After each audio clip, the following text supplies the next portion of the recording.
We've all been there, right? You're feeling a bit under the weather, or maybe it's someone you care about who's struggling with an illness. And you just can't help but wonder, with all the amazing medical breakthroughs we have today, why is disease still, well, still a thing? It feels kind of contradictory sometimes. It really does. It brings up some pretty deep questions. And while science gives us incredible tools to understand how illness works, today we're going to look at it from well, a completely different angle. We're doing a deep dive into this really fascinating dialogue. It's between a master monk and a little monk called Why God Created Disease. Exactly. So, yeah, forget the lab coats and microscopes for a bit. This dialogue gives us a whole other way to think about sickness. It's more philosophical, really, looking Yeah. at its purpose, maybe its role in our lives. Our mission today, then, is to sort of unpack the big ideas from this text, this concept of balance, where medicine fits in, and maybe even, well, how being sick could actually be a chance for growth. Sounds strange, but let's explore it. It starts with a really simple, elegant idea, Mm. the principle of balance. The master monk uses this image, Mm-hmm. a ruler balanced perfectly on a finger. Right, I remember that part. It's so vivid, it only stays steady if you hit that exact center point. Just a tiny nudge either way, and whoops, it tips over. Mhm. And then he brings in the guitar string analogy, too. If it's too loose, no sound, too tight, still no proper music.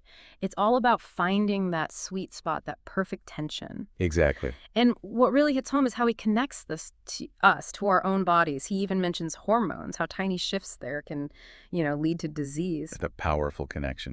So, thinking about our lives today, where do you think we most often lose that balance? Is it the work-life thing, or maybe not finding time to move our bodies, or just keeping our heads straight with all the noise? That's a great question.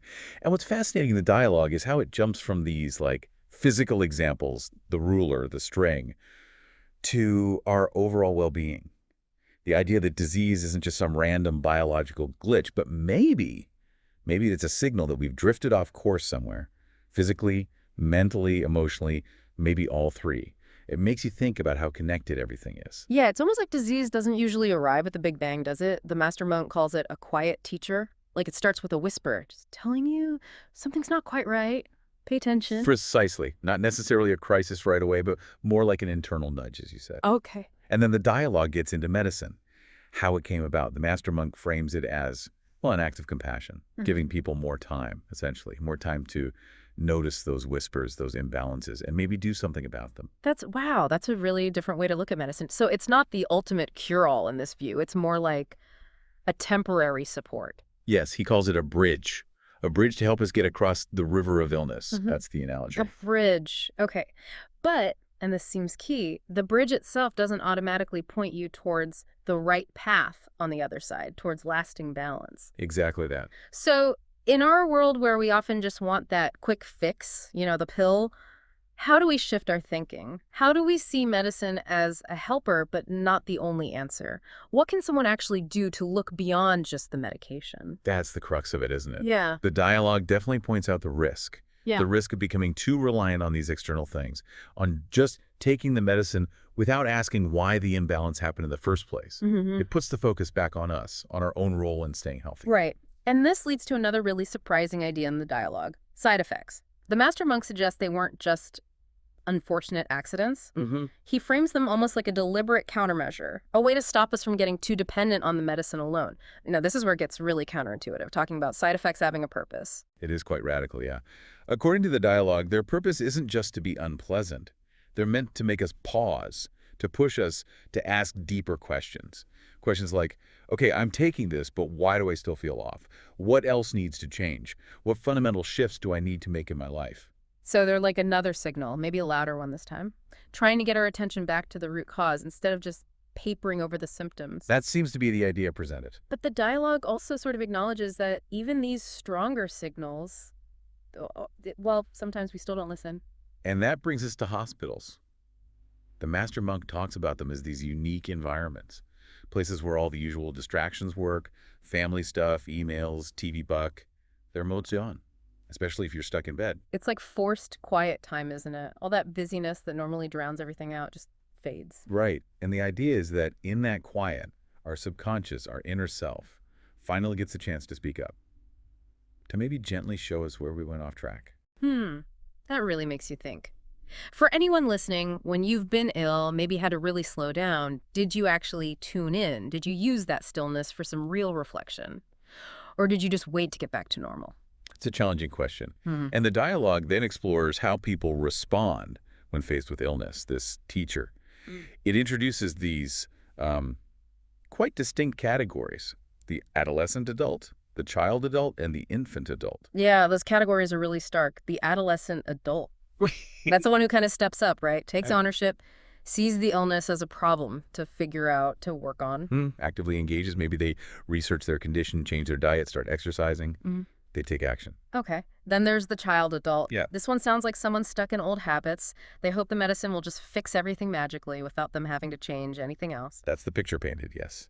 Relying solely on the external fix, not addressing maybe the lifestyle factors that contributed. And the last one, the infant adult. That sounds quite harsh, but it describes someone who falls into like victim mode, blaming everything and everyone else, not taking any personal responsibility for their health or getting better. Yes, perhaps complaining constantly, blaming doctors, maybe not even following the treatment advice properly. That kind of pattern. It's quite confronting. Have you maybe seen these kinds of responses, the adolescent, child, or infant adult reactions when people face health issues, maybe even in yourself? What are the subtle signs we could look for? It certainly provides food for thought about our own reactions. But the really powerful takeaway here, the core message running through it all, is that while illness obviously involves suffering, it's also presented as an opportunity. The master monk insists it's not a punishment, it's an invitation, a chance to pause, look inwards, see where we're out of balance, and hopefully realign. Right. And the little monk has that moment of realization, doesn't he? He gets disease isn't just the end point, it's a teacher. It's got lessons for us. Exactly. And the master monk confirms it, saying every challenge, including illness, holds a seed of transformation within it. A seed of transformation. I like that. And the dialogue really emphasizes that ultimately it's up to us.